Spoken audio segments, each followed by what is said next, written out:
अमेरिकी सदर Donald Trump के गाजा को साफ करने की तजवीज को अमेरिका के मुआविनीन ने ही नामंजूर कर दिया है।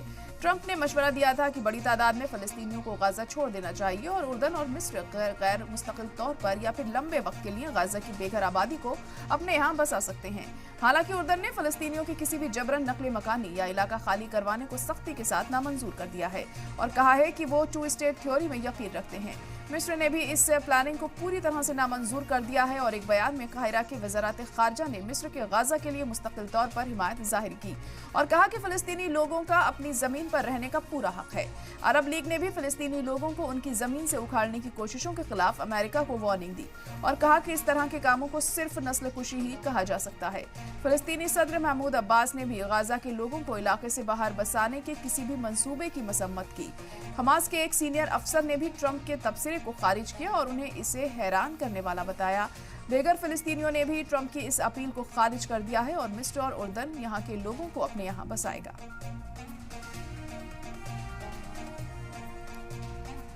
और इसी पर हम चर्चा भी करेंगे। खास मेहमान हमारे साथ जुड़ चुके हैं। मेजर जनरल राजन कोचर जी हमारे साथ इस वक्त जुड़ गए हैं, जो कि इंटरनेशनल अफेयर एक्सपर्ट हैं।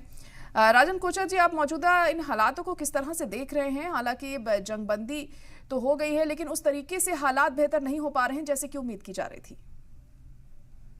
जोरा जी, ये जो ट्रम्प की स्टेटमेंट है ये बहुत डिस्टर्बिंग स्टेटमेंट है, बिकॉज ये आपकी जगबंदी को भी अ, इसको रोकने में या उसमें कुछ प्रॉब्लम्स आने में इसको रिजल्ट करेगी। इसलिए मैं बोल रहा हूं क्योंकि कोई भी एक नागरिक होता है एक देश का, आप उसको रीलोकेट नहीं कर सकते हैं उसकी मंजूरी के बिना, और आप इसको एक यूनिलैटरल डिसीजन आप नहीं ले सकते, और इस तरीके की अनाउंसमेंट करना मुझे लगता है प्रीमेच्योर है।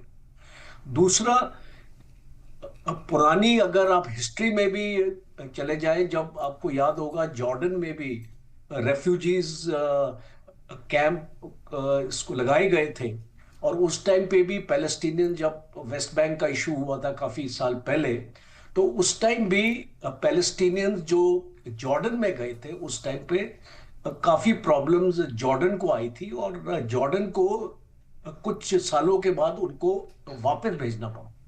तो मुझे ऐसा लगता नहीं है कि ना तो जॉर्डन एक्सेप्ट करेगा, बिकॉज उनको एक बार जो चोट खाई हुई है जॉर्डन ने, और ना ही इजिप्ट एक्सेप्ट करेगा। दूसरी इंपॉर्टेंट चीज ये है आपका इकोनॉमिक इंपॉर्टेंस। अगर आप इस एरिया की अहमियत अपना देखें, एक अंगटैक की स्टडी है, यूनाइटेड नेशंस की स्टडी है। अंगटैड एक ऑर्गेनाइजेशन है यूनाइटेड नेशंस में, जी। वो 2019 की स्टडी है। उसको मैं यहाँ पे हाईलाइट करना चाहता हूँ, फिर आपको पता चल जाएगा ट्रंप ने स्टेटमेंट अपना क्यों दी है।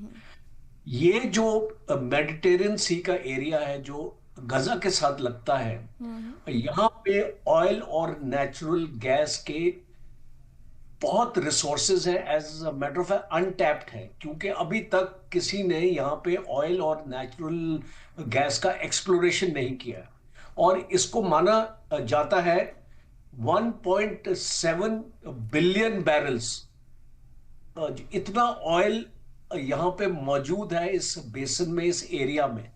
और अगर अमेरिकन कंपनीज ने इसका पूरा जायजा ऑलरेडी ले चुके हैं, और एक रिपोर्ट है 6 महीने पुरानी जो मैं एक्चुअली पढ़ रहा था, वो हाइफा पोर्ट जो है वहां पे इजराइल का, वहां पे इजराइल ने दो अमेरिकन कंपनीज को ऑलरेडी कॉन्ट्रैक्ट दे दिया है ऑयल और गैस एक्सप्लोरेशन का।